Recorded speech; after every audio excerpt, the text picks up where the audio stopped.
We have a world which is going to be resource and carbon constrained. And the reason for that is the enormous growth of population and that the growth is happening in the developing countries. These countries are going to focus on improving the standard of living for their citizens. And at the same time, we're going to move into cities, in particular in those developing countries. All of this is going to require resources, and it's going to require energy. And the consequences of this is going to be resource and carbon constrained world. And what we then need to do is to be innovative and transform a number of areas in our economic system to be able to cope with those challenges. These transformations will have to start over the next 10 years, the turbulent teens. There is clearly an international green race that is on to be the leading supplier of technologies and solutions for this resource and carbon constrained world. And the competitors in this race are the big economies: Japan, the EU, the US, China, India. The leader in the race has up to recently been the EU.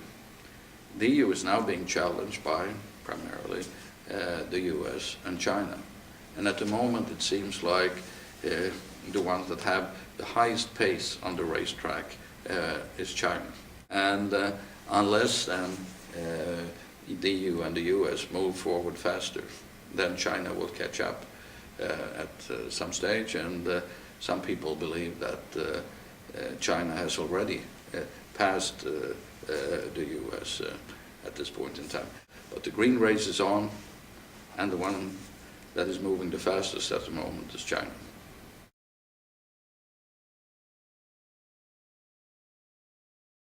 So as any big company, you will have to understand what are the strategic implications of this for my company. What does it mean for the products and services that I'm delivering? And what action should I initiate now to deal with this? The fact that the world is going to be resource and carbon constrained is a given. And it is not a debate if we have to address it. It is a question at what speed and in what form. And business has to be engaged in that debate, and the impacts will be different for different parts of the business community. And I think that is what is partly creating confusion, that some are opposed to certain kind of solutions, and others are opposed to other kinds of solutions. And that is being interpreted as business generally does not want to see climate change addressed. I think if you look at what some of the business organizations that have been seen as clear opponents to this have been saying, is actually they are not against action on climate change. They are against certain types of actions. And so there is a need to clarify the debate, I believe, in this country.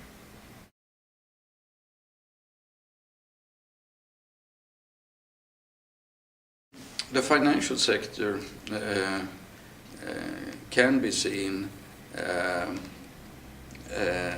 as partly a hindrance to action because of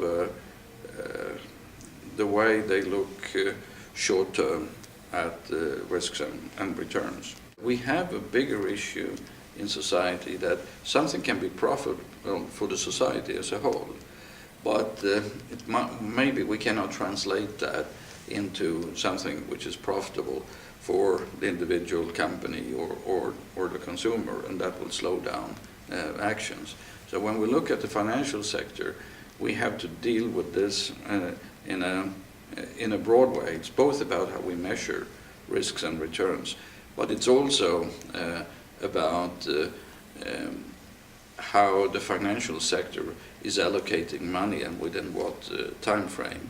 Because if they have a very short time horizon for what they're doing, then they will request very high discount factors to deal with that risk. If they have a longer term view, then it will mean different things for how decisions are being taken. I feel that the financial sector is very fundamental to how we think about these issues and what kind of actions will actually be implemented. And that's a debate that we haven't had in fully at this point in time.